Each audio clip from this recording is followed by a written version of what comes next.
Welcome to our channel. यदि आप channel पर नए हैं तो प्लीज़ चैनल को सब्सक्राइब कर लीजिएगा।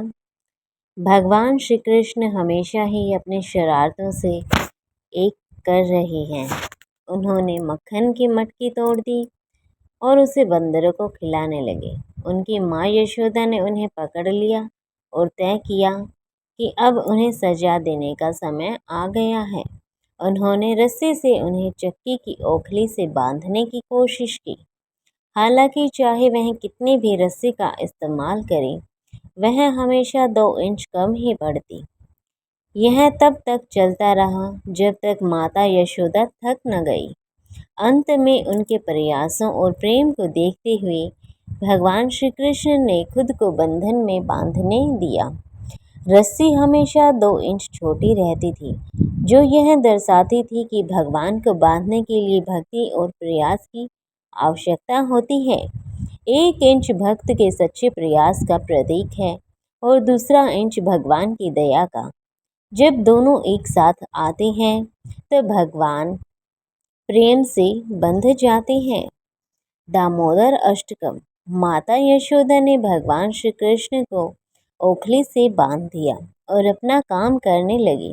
नंद भवन के बाहर यमलार्जुन के 2 वृक्ष थे। एक का नाम था नलकुबेर और दूसरे का नाम था मणिग्रीव, जिसे नारद जी ने श्राप दिया था। भगवान श्री कृष्ण को उन्हें भी मुक्त करना था।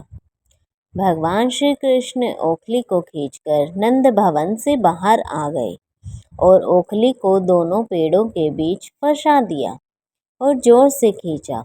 दोनों वृक्ष नीचे गिरे और उनमें से 2 दिव्य पुरुष प्रकट हुए। नलकुबेर और मणिग्रीव ने अपने पिछले जन्मों में बहुत नुकसान और विनाश किया था। नारद जी के श्राप के कारण उन दोनों को नंद बाबा के आंगन में वृक्ष बनने का सौभाग्य प्राप्त हुआ। भगवान श्री कृष्ण की लीलाओं को देखकर वे दोनों श्राप से मुक्त हो गए। इस प्रकार भगवान श्री कृष्ण से आशीर्वाद मांगा उन्होंने। आज के बाद हमारे मुख से केवल श्री कृष्ण का नाम, दामोदर अष्टकम पाठ और उनकी कहानियाँ ही निकले। यदि मैं अपने कानों से कुछ सुनूं तो वह आपकी स्तुति, आपकी कथा और आपका कीर्तन हो। यदि हम अपने हाथों से कोई काम करते हैं तो वह आपकी सेवा हो, संतों की सेवा हो और मंदिर की सेवा हो। आप सदैव हमारे मन में विद्यमान रहें। सभी का अभिवादन करने के लिए हमारे सिर झुका रहना चाहिए, क्योंकि आप सभी लोगों के बीच मौजूद हैं। हमारी आंखें सदैव तुम्हें देखती रहें, ऐसा आशीर्वाद हमें दो। भगवान श्री कृष्ण ने उन सभी को वरदान दिया और नलकुबेर और मणिग्रीव भगवान के पास चले गए। दामोदर अष्टकम का पाठ करने के क्या क्या लाभ मिलते हैं? पहला, भक्ति में वृद्धि। दामोदर अष्टकम का जाप भगवान श्री कृष्ण के दामोदर रूप की महिमा करता है। भक्तों को उनकी बचपन की लीलाओं की याद दिलाता है। इससे कृष्ण के प्रति प्रेम और भक्ति और गहरी और मजबूत होती जाती है। आध्यात्मिक शुद्धि। कार्तिक मास को आध्यात्मिक गतिविधियों के लिए सबसे पवित्र महीना माना जाता है और इस अवधि के दौरान दामोदर अष्टकम का पाठ करने से व्यक्ति का हृदय भौतिक इच्छाओं और पापों से मुक्त हो शुद्ध हो जाता है। कृष्ण की कृपा प्राप्त करना।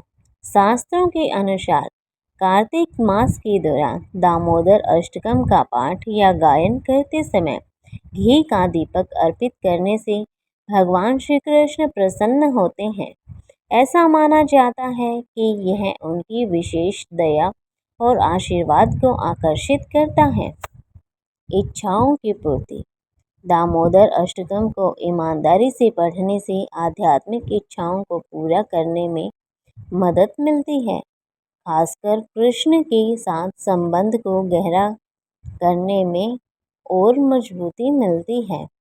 मुक्ति प्राप्त करना। कहा जाता है कि कार्तिक मास के दौरान दामोदर अष्टकम का पाठ मन को भगवान की लीलाओं और महिमाओं पर केंद्रित करके जन्म और मृत्यु के चक्र से मुक्ति अर्थात मोक्ष प्राप्त कराता है। कार्तिक में विशेष फल क्या मिलते हैं? कार्तिक मास को असीमित आध्यात्मिक फल का महीना कहा जाता है।